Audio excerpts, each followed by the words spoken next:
we're live. Okay. um, as you can tell, I am not professional at this. This is not what I do normally for a living. But I am here with Terese Marie Mailhot, and we are talking about heartberries today, which was the December pick from my book club. And and can I just say, like at the very beginning, that I love your work. It's I feel like it you're I feel like it reads like a prose poem, like it's that textured, it's the language is that lyrical. It's really beautiful. So, and Thank it's you. and it's a short work, but it packs a very powerful punch. So I really love it. So I have questions um, for you, some about process, and then some just about your motivation for writing and, just sort of like more general sort of writerly questions. All Um, right. so hopefully this won't feel like an oral pop quiz. No, but I'm a huge fan of your work and your essay work during the pandemic as well. And like, thank you so much for seeing my work.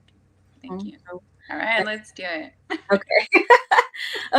So one of the first things that really impressed me about your work, and which I feel like is one of the necessary components of creative nonfiction, is the honesty in your work, right?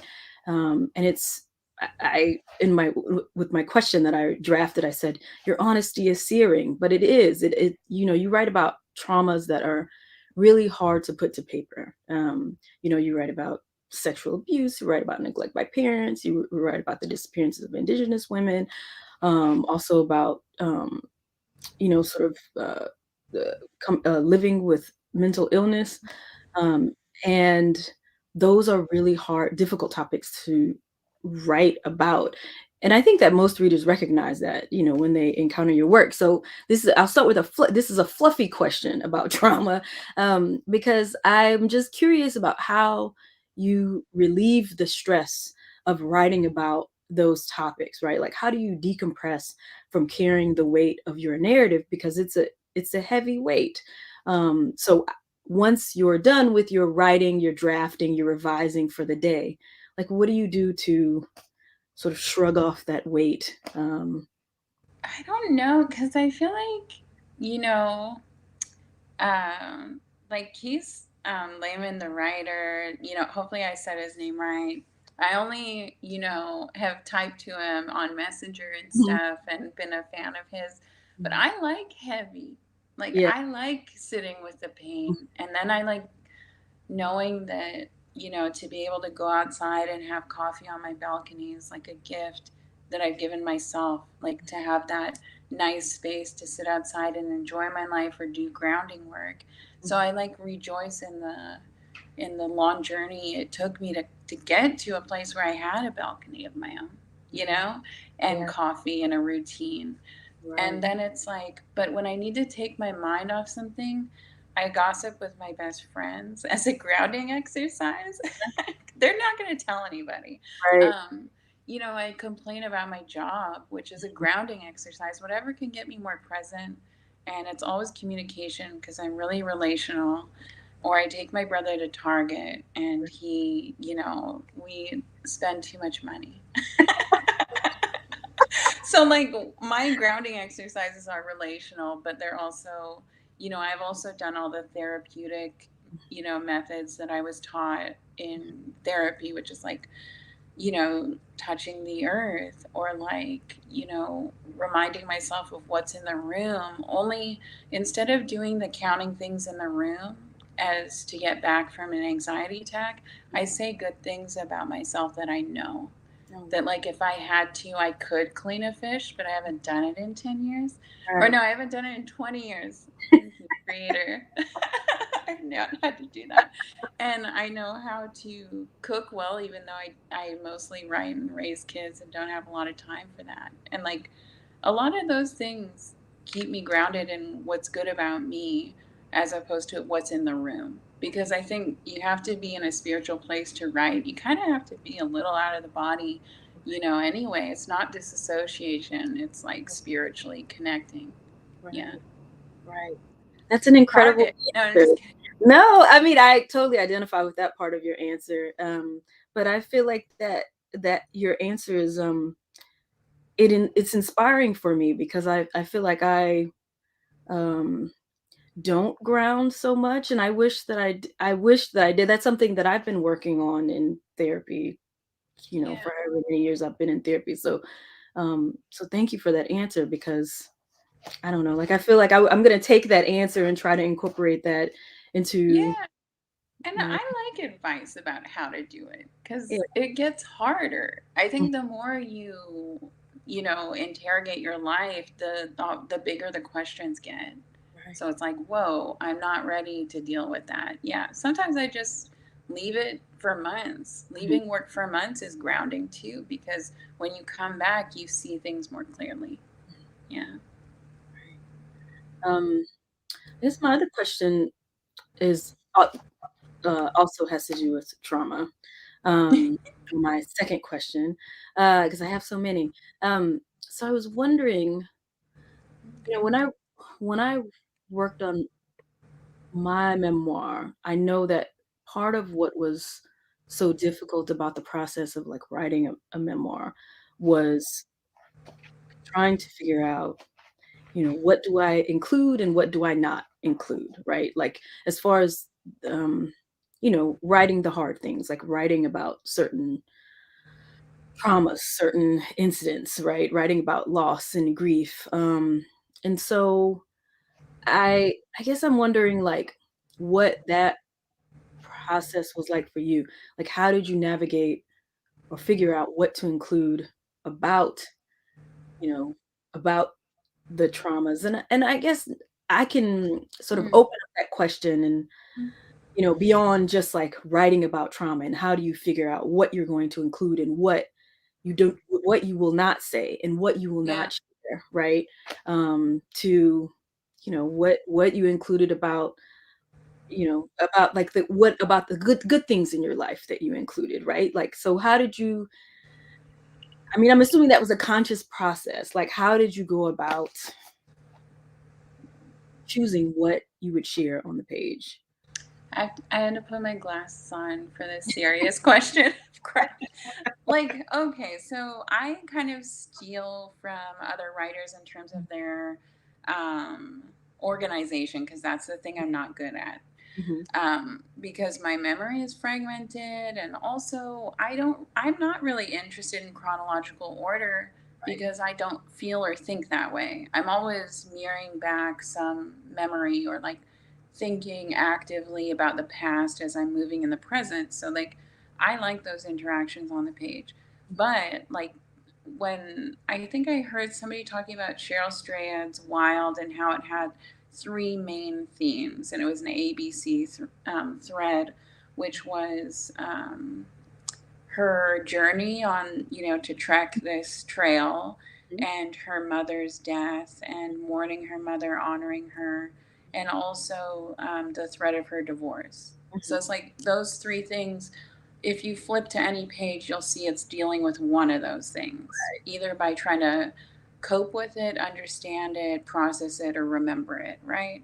So Mhm. as long as you stay in those modalities or whatever, or in those what I would say is like moods or textures or different events or threads, you can keep the work contained and not so splintered out that people are confused about what the book is about. Mhm. As long as they know what the book is kind of about, and obviously for me, this one is about trauma and healing as a journey, not like a kind of like place where you become perfect by acknowledging and changing. Like it's always going to be hard. So as long as I was staying to the thread of like my love life, how it triggered all these memories inside of me, and also how I had to deal with that past in order to get to a better future for myself, I knew that I'd be okay. And I think as long as you can have three threads, you can weave them however you want. And like Lydia Yuknovich's Woven is an essay that I turn back to about organization too, because it's a lot about, and she could have made that a whole memoir. It's like it's about teaching her love life and how these things intersect with all of the lessons she was given from her grandmother. You know, so it's, I mean, I just try to stay in a mood of three or mode of three. You know, Mhm. keep it to these three threads. I don't talk about foster care and heartberries because it would have been too much of a digression narratively. Yeah. Okay, that's really useful. Let's see. Yeah, I put my glasses on.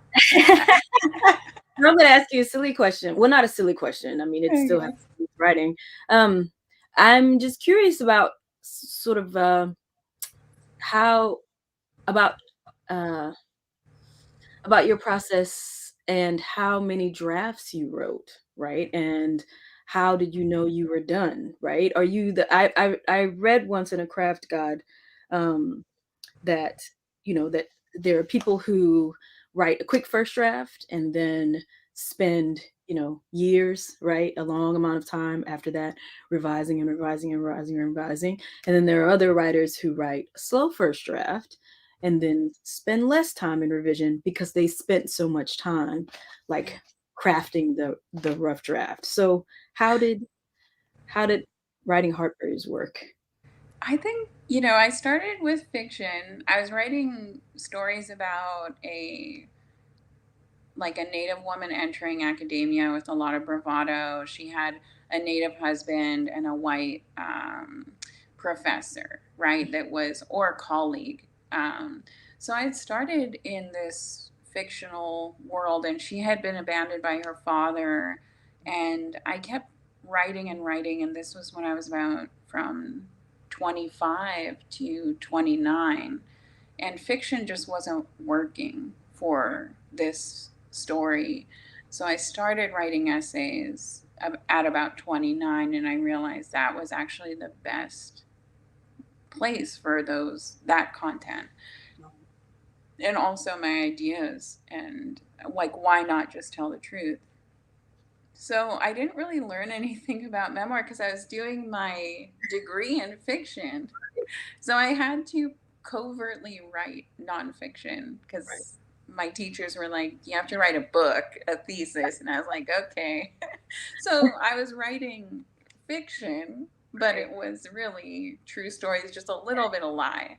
Right. And then when I finally graduated, I felt liberated to do what I wanted to do. And I was in Vermont, and I had all these half truths, on the page in my fiction.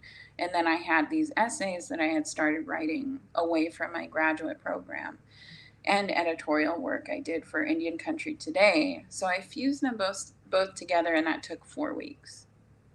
And 2 of those weeks I watched a lot of Gilmore Girls.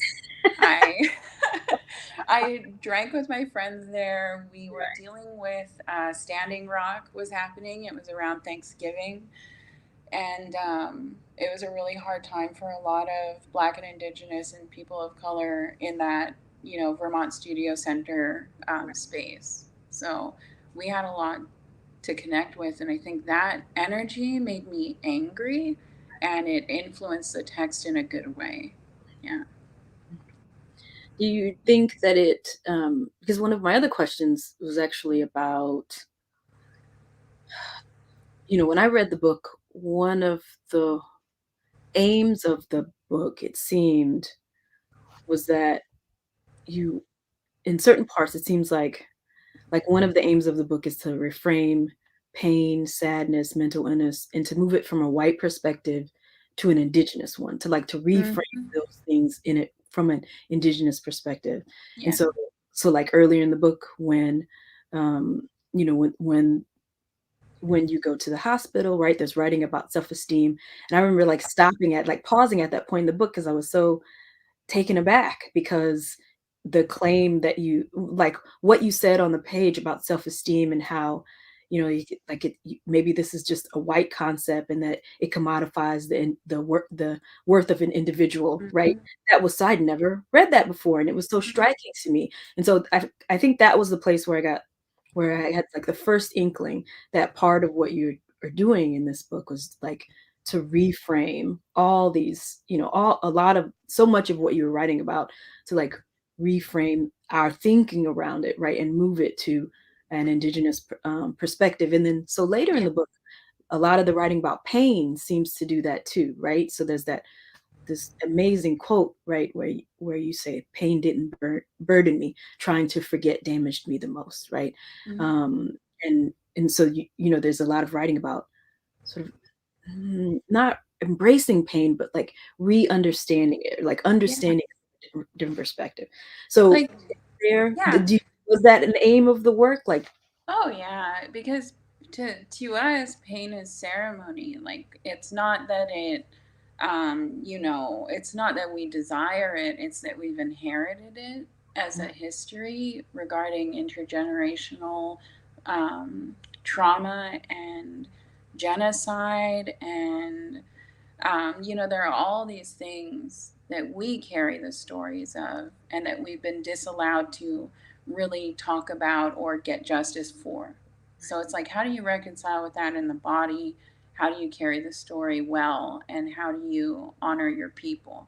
So it's like, pain for us, it like heightens your senses just by nature, it does, right? mhm, Just like fear, right? So I'm always utilizing the thing to do good work for my people. Like it doesn't matter. It doesn't matter if it's unfortunate that these things happened or my circumstances are not ideal. It's like, how do I use this experience to speak to the fact that I'm not alone in this experience? And that also we deserve better, you know? And so I'm always thinking of different ways to honor my people and know that they don't have, regarding like Casey in the narrative, he didn't have access to even understand, racism the way I do as an Indigenous person. He didn't understand my pain, which was the reason why we kept having miscommunication. Because how could you know about inherited grief? you know, if your people were possibly the culprit of it. And also, how could you not want to do that justice work to understand, the people? You live with. So yeah, I think about pain a lot, and I wish I didn't. I wish life was more fun. right, But to be honest, I don't know anyone in my life who isn't doing frontline work and harm reduction work and writing, from all these different subject positions in which we are marginalized, targeted, and hurt, that isn't dealing with pain every day, by relation. You right. know, our people go through a lot. Yeah. Um, I see. That there was that great moment where the narrator's at a party, like where you're at a party, and let's see, do I have it here? I had the conversation marked, but of course I don't have it marked now. Oh, wait, did I find it? No, hold on, 1 second. Um, of course I can't find it now that I want to find it. Is it Um, where I say I'm untouchable yes, and I then gasp? love that part, right? Because that part was so unexpected. I feel like that's one of the things that I love so much about your work, right? Is that there are these moments that just surprise you, right? That where you go into a moment with one expectation and then you totally subvert those expectations, right? So can you just like talk about that moment and I think that like at the end of that moment, at the end of that section, um you say something like you say something about consequences and about power. You say something about Mhm. power and oh, crap, I wish I could find it, but there's something about like the power in just in saying that, right, in that moment with that group of people. Oh, So they were afraid of my power and its consequences, I right, think. I think right. I wrote that. I think that's what it was. Right, right. Yeah.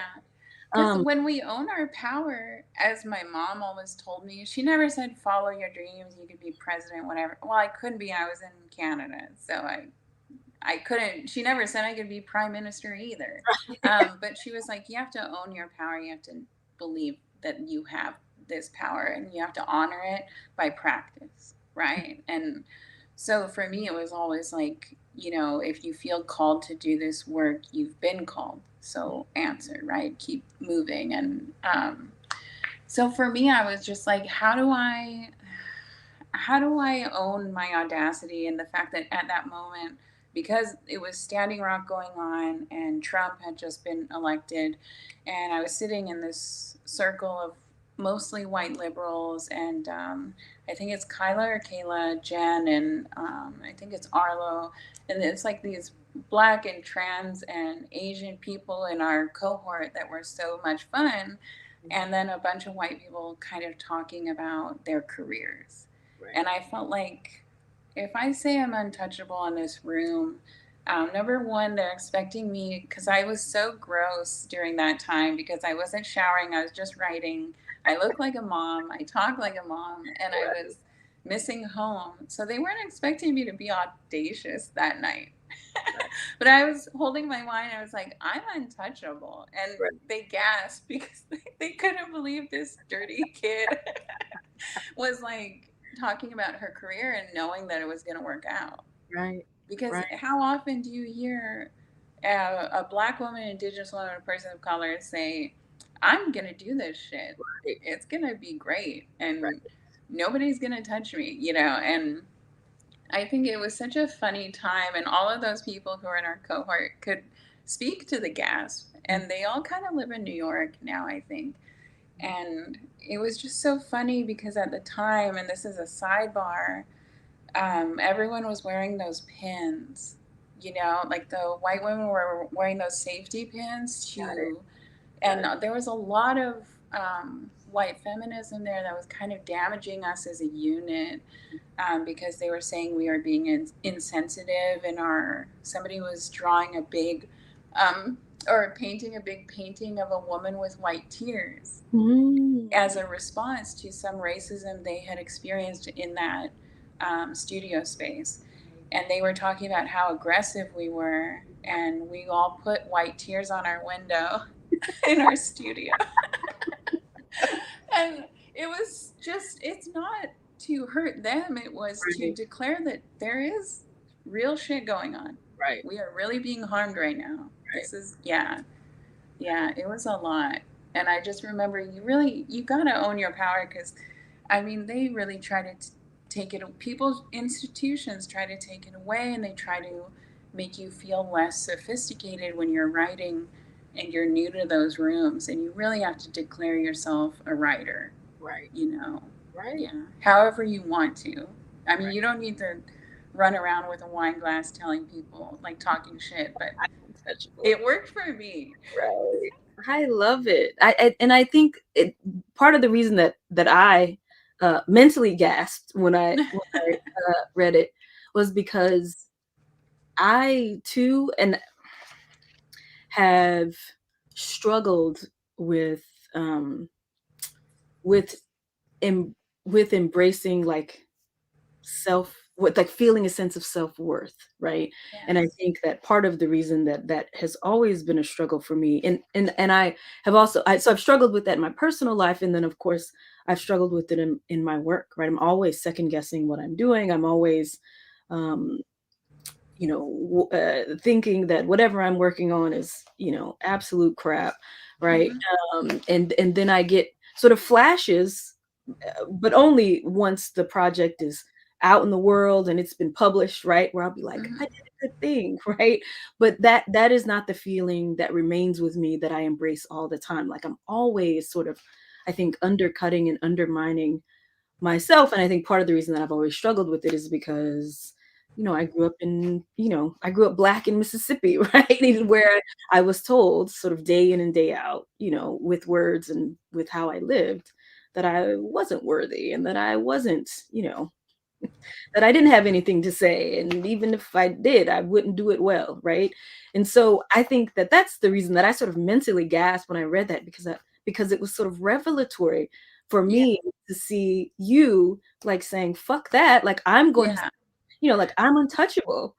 Yeah. And the thing is like, we all have critics in our head, but which critic is speaking? Is it the one you shouldn't listen to that is just kind of the academy or whatever the thing is, whatever biased opinion is talking? Like, but I know there's things I would go back craft wise and streamline in the book. I know there's lines I don't like. Mhm. I know I'm not untouchable in my execution because when you're for me, I'm indigenous. I don't have a lot of time maybe on this earth. Like, sometimes I do feel urgent about the things I publish in a bad way, where I'm not going to have the time to render it down and make it perfect. Right. But we do have to just know that, I mean, no matter what you write, it's going to be good, even if it's a grocery list. And you're just like, it's going to turn out to be a poem of some sort. Like, I just think we're doing good. We Right. should just enjoy the fact that, and mediocrity is kind of an aim sometimes. Right. I'm sorry, but sometimes I want to be able to kick out something that, somebody has a deadline for and might not be perfect, but at least I did the thing. I'm going to get the check. And it's not a book, Yeah. right? The Right. book, I feel like we can have take time, but, Right. if somebody's asking me to, write something about murdered and missing Indigenous women and how it's touched my life, like, I might pick it up and I might do it. It's not going to be perfect, but at least it's going to be mine, Right. you know? Right. Yeah. That's hard. It's Right. Yeah. because, like, sometimes we don't write good things, but I mean, Jesus, how do we trust ourselves to revise and make it our own if we don't deny the external voices that have harmed us? Right. Yeah. Yeah. Right. You're totally right. Let's see. Oh, so you write about a lot of people who are important to you in your work, right? So one question that I had that I had was about like, how do I phrase this? So what when you were writing about, the people in your life, um, which person was sort of that you wrote about gained new texture, or did you develop sort of a new understanding for, or, writing about that person was revelatory for you? There's someone that you wrote about in Heartberries that, the process of writing about them revealed new aspects of who they were to you when you were. Yeah. I mean, I think for everybody, I discovered something in trying to exact them because I mean, part of it is like honor work. So, like writing about Guy Leo or my brother Ovella, I knew to if I'm doing honor work in its purest form for these Indigenous men in my life, right? These Nakatma men, like I want to honor them by not dissecting them.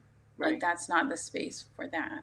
right. And it's not the space to criticize them. It's a space to honor how they protected me and witnessed what I went through and still stood by me. And that's such a big deal for a lot of Indigenous women because we don't have a lot of support, especially from men in our own communities sometimes.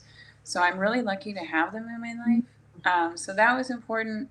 But when I'm trying to exact like my mother, it's like I really do have to acknowledge the things that she did that hurt me because I know it's those same things that I might inflict on my own children Right, if I don't acknowledge it right. and also understand and give grace to my mother in a way that's authentic on the page and the reader can see that I've characterized her as full Mhm. because she always deserved that Right, to be witnessed as a human being and not a trope or something, you right, know. right. And Casey, it was like I knew I was talking to him, and the only way I could get him to even listen to me is if I wrote well, Mhm. because he actually, was very interested in creative writing, and he's a writer himself. So I understood that talking to him never worked. Maybe writing to him would. And I think my brothers, when they read it, they didn't know I remembered so much, and that was, I think it made us closer. Mhm. Yeah. There's lots of ways to reshape your relationships through writing. It's just like it is messed up to publish it. But it depends because to be honest, all of these relationships are emblematic and important, and they're now like historical texts that there's, indigenous men looking out for their little sister. You know what Right, I mean? I love that. right, Yeah. And right, mothers who are complicated. Yeah. right, right.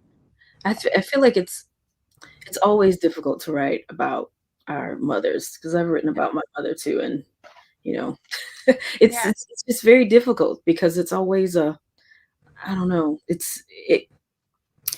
it can be a fraught thing, I think. Also, Um, it's like, I don't think people realize when they start writing about their parents that it's like, okay, what do you want to say about them though? right, Like, what do you actually really need to say? And it's like, whatever's haunting you, just say that. Yeah. right, right. Yeah. Um, I feel like I said this at the beginning of our conversation, but I really love your language. Like it's so poetic. It's so full of like vivid imagery. And I said, it's surprising too. There's this passage where you're where there's an image of you holding your son, right? Holding your son's head to your chest, and you liken him to water. And for me, that moment was so beautiful, right? Because it made me sort of I don't know, think about, like, the transience of life and of the Mhm. amount of time that we have together, right? So you have this really powerful, vivid image that is calling forth this very strong emotion, right, from the reader, and that's what the best writing does, I feel like. So my question is like, what do you think inspires your language? Like, who do you read or what do you listen to, to sort of inspire um, Yeah. I mean, Lydia Yuknovich, you know, your work, Keys's work, Roxane Gay, Octavio Paz for sparsity, like for paring down, his poetry is really good at that. Also, it's pretty sexy too, and I think for Heartberries, I wanted to assert my own sexuality. That was really important.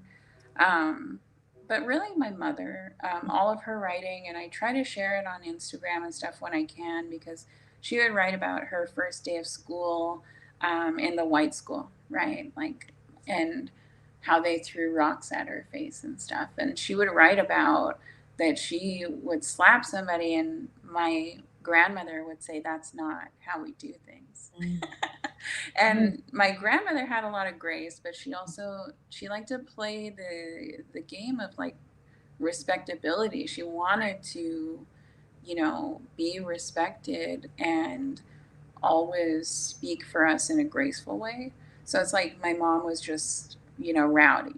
She mhm, was just real rowdy. And so her writing was very poetic, and it was also really speaking to her experience as a Native woman. So it's like I knew that was so appealing to me because I would read her work secretly. no, Like, yeah, so she would type it up sometimes on an electric typewriter, a real typewriter, and then she got a computer finally. And I would even read her emails. And she didn't know, and she would hate that. And she also used to post on boards, that were talking about racism because she was always fighting, even when she was just on the computer checking the internet, right? She was right. finding ways to fight people. And but she did a lot of good too. She got lights on our basketball court on my res. She advocated for people, helped them fill out applications for unemployment. Like she did so much, just so much that I needed to write in a poetic way if I was ever going to really honor her. I had to do it kind of eloquently because even though she was really blunt in her real time stuff and she swore like a pirate, her writing was just really beautiful. Right. And I think she was trying to honor my grandmother. So I think I'm just a continuance of that honor. Oh, Yeah. Although I swear a lot in right, my writing. right. Whoops. Okay. Hey, we're allowed to have that. You can do it. Yeah. We're allowed to like progress it. Yeah. Right, right. Um, I want to ask you about motivation. I don't think I've asked you this question yet. Yeah. Um, I'm curious about whether or not your motivations for writing have changed or have evolved or Yeah. become more nuanced as you've gotten Yeah. older and as you've evolved as a writer. I just think I'm more joyful. Yeah. So like the heartberry is angry and it's subversive and it's interested in confrontation and honor and memorial and pain. And now it's like I'm writing for Orion. I wrote an essay from the perspective of a cedar tree, and Mhm. that was so healing for me. It's so much fun. And my novel that's coming through with Doubleday Canada is about teenage girls on my res. Oh, And it's really an honor to write that because they're having so much fun, you mhm. know. So Yeah. it's like, I think I'm more joyful, but always concerned with what we've been through. But that said, there's so much space for joy. We have to. That's the only way we can survive, Right. you know? Yeah. Right. That's so that was another question I was going to ask about what you're working on right now and what do we have to look forward to on the Yeah. horizon. It's really a novel about a girl where I'm from who's bi and Nakatma and also raised by, a really strong woman and trying to help out and trying to um, think collectively and also understand that, like, I guess she's applying to colleges because she knows that's what she has to do. But there's always this crisis when you're, from a certain place and you love your homeland of like, do I leave to make my life better or do I stay? Right. Do I stay? Can I make my life better if I stay? Right. And I think that pivotal question is at the center of the book, but it's in the revision stages. And I'm going to go to Mexico to write for 2 weeks. Well, that's So we'll exciting. see. Yeah, we'll see what I do. Yeah. And how long have you been working I on think that 3 years. 3 years? Think. Yeah. And it's like the first draft I wrote it in a hotel down this street because I needed to get away from the kids in order Right. to just write. Right. And so I went and I wrote for I think 2 days or 3 days, and I came up with 50 pages. So Oh, I was wow. like, oh gosh, I like what I'm doing. Yeah, Right. that's how you know as the pages come. The Right. quality of the pages, whatever. I don't even Right. think I used most of those pages, but I used the names of the Right. characters. Yeah. I love that. Right. Um, so we have 2 questions from the book club. Yeah. So the first question was, so I'll just read it. Um, Please describe the differences between memoir in general, and Salesian oral narratives. What is that? That was the question. Do they mean like oral storytelling? Probably oral storytelling, I think. Yeah. Oh, yeah. I think. Like my people's way of storytelling. Yeah. That's. I Right. think memoir is really just its own genre, and like it can be roving text, and it can be splintered, and it can mirror kind of a journal form, and it can mirror a letter form. And I think that's the biggest difference. Is like, when we get up and we tell our stories, or when we tell our stories to our children, it's always like sometimes it's rhetorical to tell them not to go outside at night by themselves. So you have to think rhetorically, but it's never in a epistolary literary form, And like I was using literary devices here, but if I was telling a story, in a lawn house, or if I was telling a story, um, one of the stories passed down to us about like Sokuya, which is a mosquito woman, and she takes kids when they're outside too late. And, she used to do that. And then eventually the kids stopped her and they pushed her into a fire. And that's how they got rid of her. But in the fire, it just was a swarm of mosquitoes that rose out from the fire, and that's why we have mosquitoes. Is because mosquito woman, was absorbed in the fire, and that's why they come out at night when kids aren't supposed to be outside. So it's like we have all these different stories, and if I'm just telling you, it depends on the timing, the context, why you need to know this information. But in memoir, it can be more your own in terms of what we learn in those academic buildings about writing and literature. Because we fall in love with literature. That's why we chose it, right? So it's like Right. it's your own art form, really, compared to honoring this art form of storytelling where I'm from. Yeah. And I don't, Um, I'm not good this at is public one of speaking to you. Yeah, like I don't do oral storytelling because I don't want to talk to No, anyone. you're really good. Right, Yeah. right. I'd rather write Writers it. never That's do. the other We just thing. wanna sit in our rooms and Yeah. no work. Right, Yeah. right. Um, so this isn't a book club uh, members question, but I'm just curious because you mentioned like that we fall in love with writing, with the form. That's one of the reasons that we do it. So who when you were younger, beside you said you talked about your Yeah. mom, right? But Yeah. when you were younger, who like when you were a teenager, right? Who Yeah. and you first fell in love with reading, what were the books that you were in love with? Well, it was collected works by Emily Dickinson, was a huge deal for me. It was the first book I really read actively and remembered lines from. That's when I was a child, though. And as an adult, I Right. was like I Am Woman by Lee Miracle was more than just a book. It was my auntie's book. So she published it and it was about indigenous feminisms. And I remember reading it Mhm. and just looking to see if she talked about us.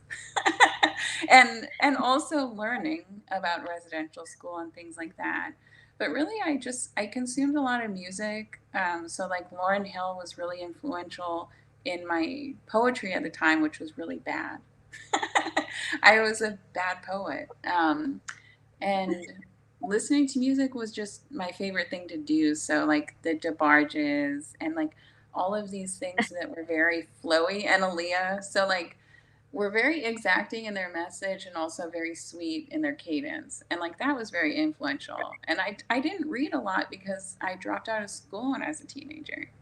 And Right. also, they were teaching us like Mark Twain and stuff. So Oh I yeah. couldn't fall in love with literature then. Really, it was when I entered like graduate school that I started to read Hildegard and I started to read Victor Lavelle and I started to read just a lot of Lily Huang too. She was a teacher where I was going to school, and she was doing experimental writing, and Maggie Nelson's Bluets as well. So and Justin Torres' We the Animals. Like I really didn't go back to reading until very late because it reminded me too much of my mother because she used to fall asleep with a book on her chest every day. Yeah. Yeah. Um, let's see. Here's another reader, book club member question. Um, so the memoir directly addresses important people in the author's life, but also assumes other audiences. So this book club member would like to hear about how this awareness of audience influenced the writing, or when it was important to let go of any sense of an audience or of a reader. Yeah. I mean, the strangest thing is whenever I think about like how to bridge the work, I'm thinking kind of about white women. Like, how are Hmm. they going to receive this? Will they be able to get it in context? Because I know as a teacher, I'm not teaching a lot of white men just demographically in colleges. I'm teaching a lot of white women, and our MFA is super diverse now, but it wasn't always.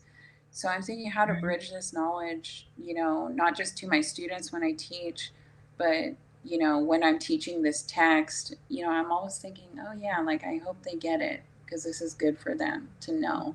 Um, and I was realizing when I was writing about trauma that a lot of the times I'm teaching that writing for survivors workshop that I teach is like the room is filled with a lot of white women who've been through some real shit, like really bad things, and I want them to connect to my story and understand it through that kind of conduit of like pain, right? It's like, oh, you know what it's like to be treated like this. Let me show you what it's like to also have to deal with the racism from my community and what we're subject to institutionally. And I don't know, like, I don't explain a lot because I know from working with these women that they're capable of Google. And I'm capable, when I was being taught, Mark Twain and all these white guys and Raymond Carver and all of Right. these white guys, I had to do the work to get there, to be like, what is this about? Like, what is Cathedral Right. about, right? And I did a Right. lot of work, and I'm seeing, my readership, they're so good to me. Like, I have a lot of Native women reading my work, of course, and it's for Native women, right, to represent this book specifically. um, but that said, it's like I've received a lot of kind words from people from all walks of life, and even men who I didn't expect to read it at all.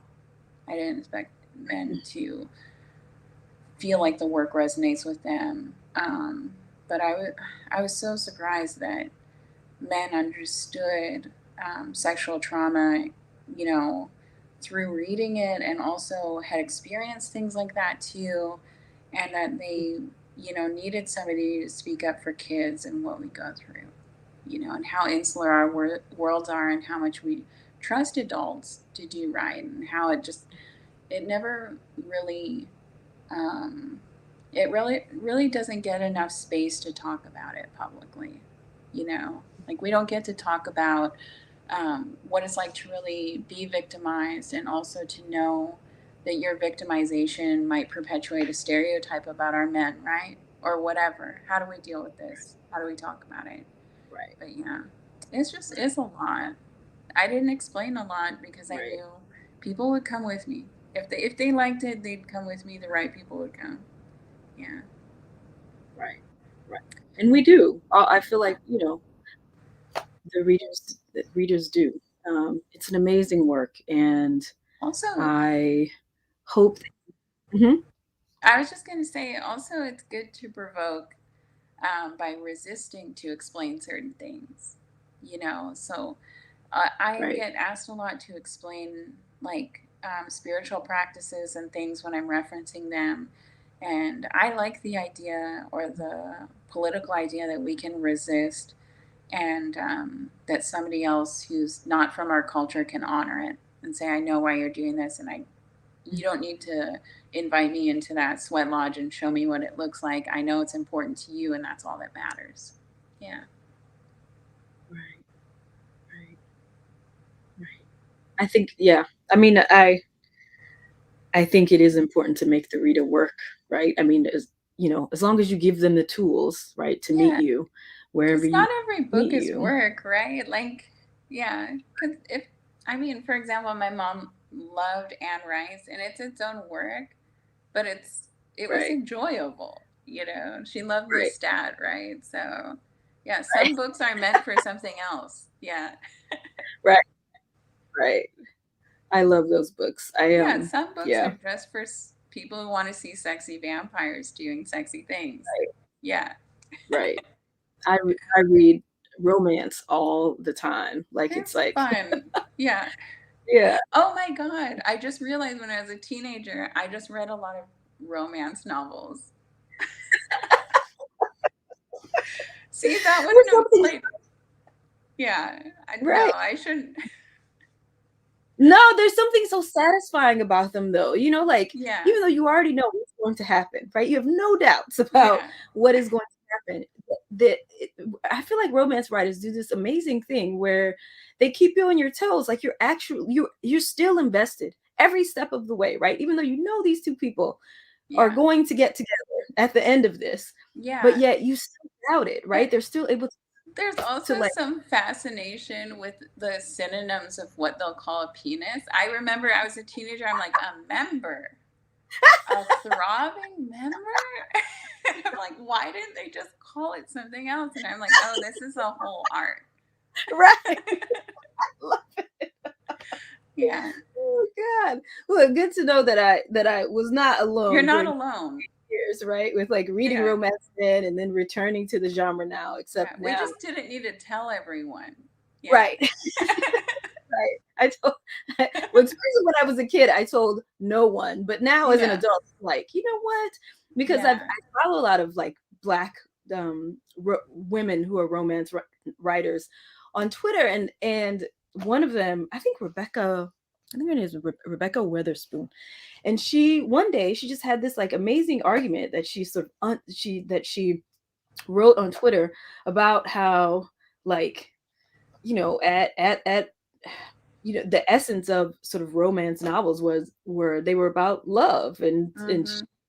and she feels like I don't know that is important and that love Yeah. saves people and it rejuvenates Yeah. people and it And then cements communities so yeah, and I think something that bridges a lot of genres, I think it's Disha Philia's Secret Lives of Church Ladies.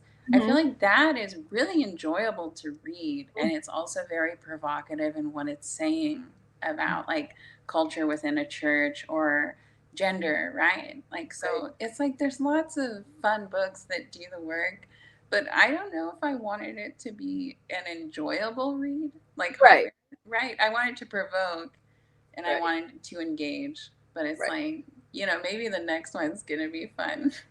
I don't. Eh. well it sounds like it I mean Yeah, you're talking about I think joy it is. My in the agent would have told me. She would have been like, "Are you okay?" world. Right, right. I love it. Well, thank you so much for, for having this conversation with me. Yeah, And you said earlier, you're like, I don't know if I'm going to be here a long time.